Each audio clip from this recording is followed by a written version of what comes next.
പ്രിയപ്പെട്ടവരെ, എൻ്റെയും നിങ്ങളുടെയൊക്കെ ഹബീബിൻ്റെ സ്വഭാവത്തെക്കുറിച്ച് ഞാനൊരു ഹദീസ് പറഞ്ഞു തരട്ടെ. മുത്തുനബി സല്ലല്ലാഹു അലൈഹി വസല്ലമ തങ്ങൾക്ക് 10 വർഷം ഖിദമത്ത് ചെയ്ത സ്വഹാബിയായിരുന്നു മഹാനായ അനസ് ഇബ്നു മാലിക് റളിയല്ലാഹു അൻഹു. ബഹുമാനപ്പെട്ടവർ പറയുന്നുണ്ട്, ഞാൻ റസൂലുള്ളാഹി സ്വല്ലല്ലാഹു അലൈഹി വസല്ലമ തങ്ങൾക്ക് 10 കൊല്ലം ഞാൻ ഖിദമത്ത് ചെയ്തിട്ടുണ്ട്. പക്ഷേ ഫമാ ഖാലലി ഉഫിൻ ഖത്തു, എന്നോട് ഉഫിൻ എന്നൊരു വാക്ക് പോലും ഹബീബ റസൂലുള്ളാഹി സ്വല്ലല്ലാഹു അലൈഹി വസല്ലമ തങ്ങൾ 10 വർഷത്തിൻ്റെ ഇടയിൽ എന്നോട് പറഞ്ഞിട്ടില്ല. ഞാനൊരു കാര്യം ചെയ്തതിൻ്റെ പേരിൽ ലിമ സ്വനഅത, എന്തിനാണ് നീ അത് ചെയ്തത്, അത് ചെയ്യേണ്ട സാഹചര്യം നിനക്കില്ലല്ലോ എന്ന് പോലും റസൂൽ എന്നോട് പറഞ്ഞിട്ടില്ല.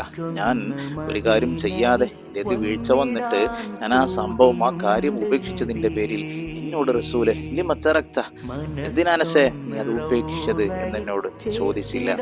വഖാന റസൂലുള്ളാഹി സ്വല്ലല്ലാഹു അലൈഹി വസല്ലം അഹ്സനൻ നാസി ഖുലുഖ, എൻ്റെ ഹബീബ് ജനങ്ങളുടെ കൂട്ടത്തിൽ ഏറ്റവും ഉത്തമവും ഉത്കൃഷ്ടവുമായ സ്വഭാവത്തിന്റെ ഉടമയാണ് എന്ന് 10 വർഷം റസൂലുള്ളാഹിന്റെ കൂടെ ഖാദിമായി സേവനം ചെയ്ത അനസ് ഇബ്നു മാലിക് റളിയല്ലാഹു അൻഹു പറയാണ്. പ്രിയപ്പെട്ടവരെ, ഹബീബിന്റെ ജന്മദിനം കൊണ്ട് അനുഗ്രഹീതമായ വിശുദ്ധമായ ഈ റബീഉൽ അവ്വൽ മാസത്തിൽ മുത്തുനബിയുടെ ഏറ്റവും പ്രധാനപ്പെട്ട ഗുണമായ ഹുസ്നുൽ ഖുലുഖ് ഇൻഷാ അല്ലാഹ് നമ്മുടെയും ജീവിതത്തിലേക്ക് നമുക്ക് കൊണ്ടുവരേണ്ടേ.